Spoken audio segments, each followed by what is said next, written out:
Well,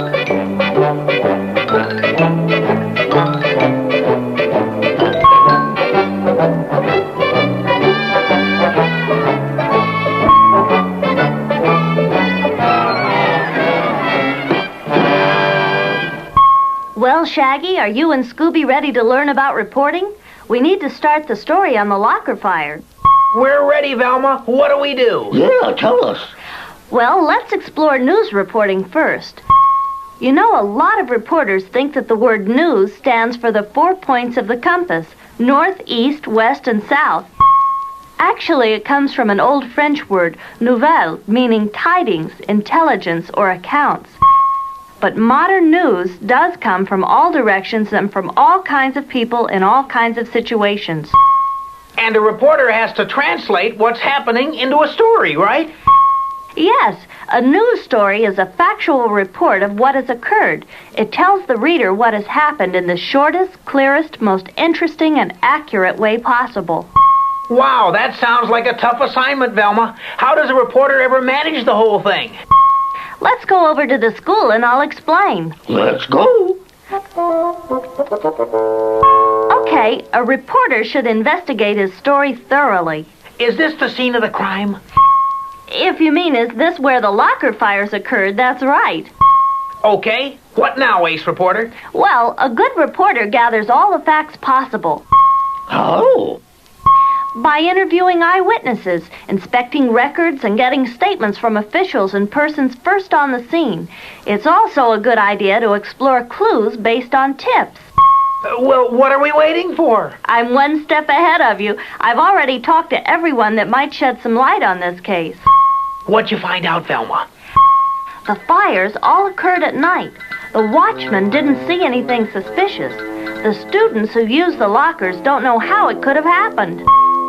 What now? I've got all the facts and statements available, so I'll start to write the story. What do you include? My purpose is to inform and stimulate the reader.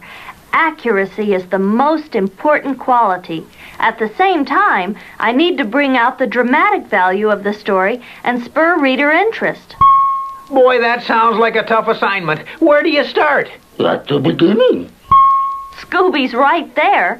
News stories must convey their information swiftly and briefly, and that starts right with the lead. The lead? What's the lead?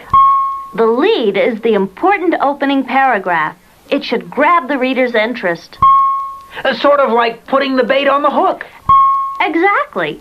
The modern lead paragraph usually contains no more than 2 or 3 sentences, or about 30 words, yet it should include enough of the 5 W's and H to introduce the story.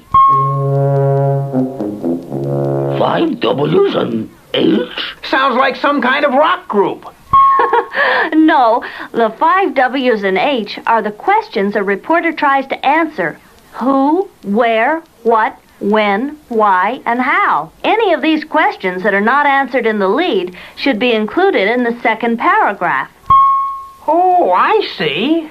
The lead should be concise. There's no room for unnecessary words. Well, what's your lead gonna be? Let's see. How about, fire has struck 3 lockers in the past week at Grover High School. The nighttime blazes have caused only minor damage, but their cause remains a mystery.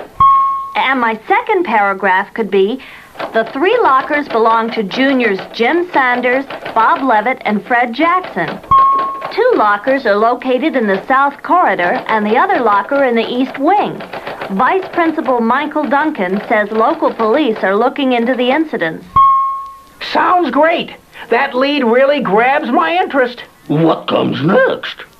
Next, the body of the story. It develops each of the 5 W's and H in the lead paragraph and second paragraph. It includes other details that may not be essential, but that are interesting to a thorough reader. Well, what will the body of this story be like? I'll describe how the fires were discovered and by whom. Then I'll tell how the police are going about their investigation. Also, I'll list the damage to the students' property as well as the school's property. For the final paragraph, to wrap up the story to this point, I might even mention the Scooby-Doo gang has volunteered to try and solve the mystery. That sounds like it might be a pretty long story. I'll be writing as concisely as possible. I'll also write so each paragraph is complete in itself. The editor can remove one or more paragraphs without hurting the story. Say, that's pretty clever. How would the editor know what to cut? Well, she'd take out the least important or interesting facts. In my story, she would probably start cutting from the end. The style of news writing I'm using is called the inverted pyramid. The most important facts are at the top of the story and diminish in importance as the story continues. Is the inverted pyramid the only way to write news stories? About 90% of all stories are in that style, but another method is to use suspended interest. That's just the opposite of the inverted pyramid. The writer starts with the least important facts and builds to the climax or most important point of the story. Anything else? News stories should not be slanted. They should be completely factual with no hints of the writer's personal opinion. That sounds like a very good policy. Even a single word can color the news. Do you have an example, Velma? What if I had written in my lead, "An arsonist has struck 3 lockers in the past week at Grover School"? What do you mean? Well, Scooby, the fires may not have been man-made. Does that take care of news writing, Velma? Just a few more points you should know.